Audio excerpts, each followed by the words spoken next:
Number 2, live odds, sportsbookreview.com. I hope it lives up to the hype. Number 2 against number 3, Saturday morning. Ohio State at home, 6.5, 45.5 against Michigan. Remember, 10 years ago, it was number 1 against number 2. It was 42-39.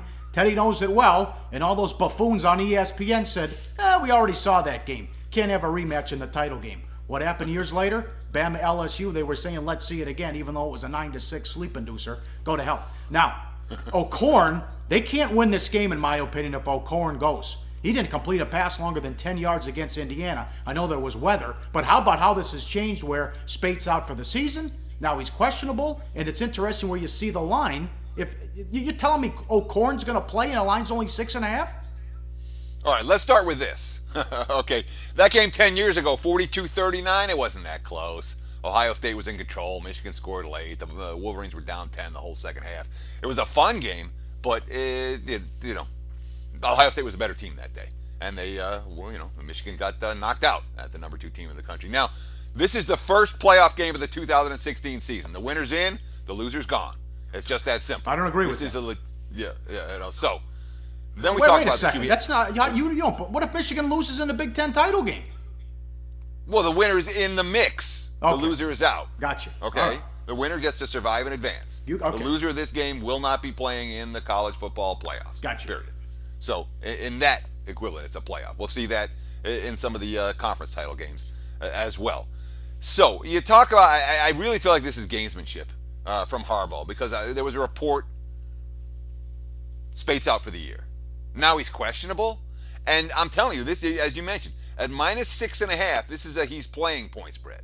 O'Korn is a serious downgrade at the position, and Harbaugh's not telling anyone anything. So I don't know if we're going to know before kickoff who's going to be starting in this ball game.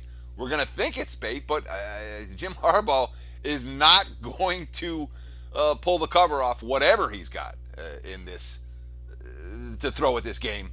He's going to do as much gamesmanship and sneakiness as he possibly can, which makes it so much fun for Michigan, Ohio State. Yeah, and you got to love Harbaugh against Meyer. It was a big surprise last year, the first meeting. Blowout city. Buckeyes killed them, 42-13 in the big house. Look at the rushing yards. It was 369-57. Yeah, and the game was over in the first quarter. I mean, it was an absolute kill at the line of scrimmage. It's the only time in Harbaugh's career, as a player, as a coach, anywhere, that his team has been outrushed by 300 or more yards. So, Michigan's defensive front, a good notch or two better than it was last year at this time. I don't think Ohio State and Zeke Elliott are going to, obviously Zeke Elliott's not going to do it, but they're not going to run wild the way they did. But the question is that Michigan offense. It's still a relatively old school conservative offense. Michigan generates a fair number of big plays, but I wonder if Harbaugh's got a playbook for a defense like Ohio State's. Michigan has not moved the ball well against the better defenses they've faced this season. That's even with Spate behind center. Hey guys, for the full video, go to sbrpicks.com.